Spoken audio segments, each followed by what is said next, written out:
Hey guys, King Kaiju here. Today we're going to be doing another Kaiju review. And the Kaiju review we're doing today is on debatably one of the weirdest Ultraman monsters to ever appear in any of his shows. And of course, as you've seen by the thumbnail and title, it is Twin Tail. Now, if you're not familiar with this Kaiju, just by looking at it, you're probably wondering what the hell he even is. And I don't really have a straight answer for you because I don't really know what he is either. Twin Tail is a weird worm-looking thing that's in the show. And yeah, he's not a very conventional monster, to say the least. He's very uniquely designed, which to some people can be very cool, and myself included, although I fully understand if this is where Ultraman kind of gets a little too weird for you. But as we're going to see, he and a few other monsters also look really weird from that show. Without further ado, though, I'll get into the detail of them so we can get to that part. The detail on the figure looks really good, where he's not looking stoned out of his mind. He has a lot of good scale detail on him. Up here at his quote-unquote eyes, yes, these are his eyes, supposedly. He actually has some really nice detail up here. His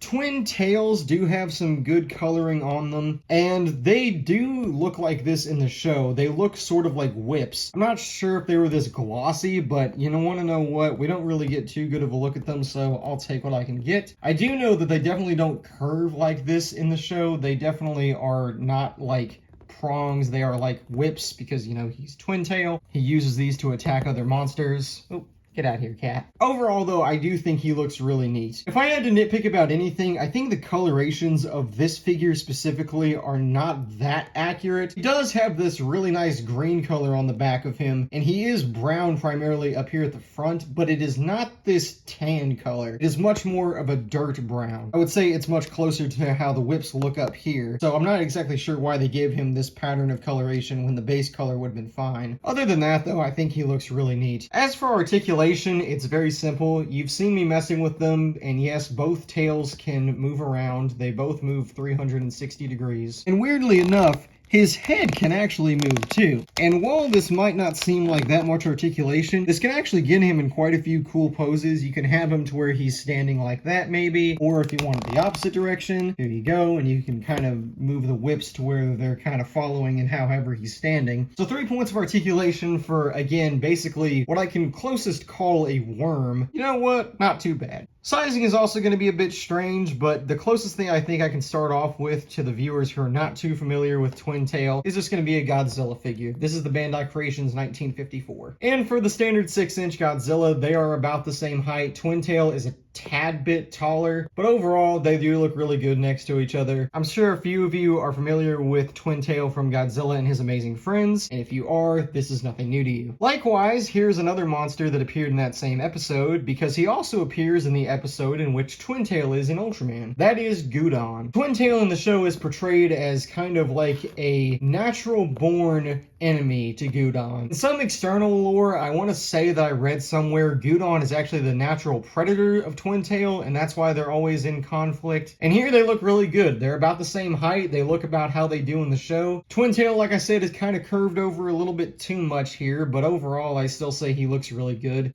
Hi, cat. After getting the feline off screen, let's get back to the review. And while I don't have the Ultraman that he fights, which is Ultraman Jack, I do have one very, very close, which is Ultraman Taro. I would say that Twin Tail could maybe be a little bit taller than Taro here, just because that is how it is in the show. But based on just how he's standing right here, curved over, and how his whips are also just very weirdly positioned, I'd still say this is okay. And that's the review of Twin Tail for you guys. Very bizarre monster, and there's not a ton to talk about with the figure. I am very glad to finally have it, because like I said, I've been a fan of Twin Tail for a long time, so it's good to have a figure of him in my collection. Out of the variants that there are out there, this is not the best one, but I would still say that it's serviceable for a Twin Tail figure. Thank you all for watching, though, and I will see you in the next video.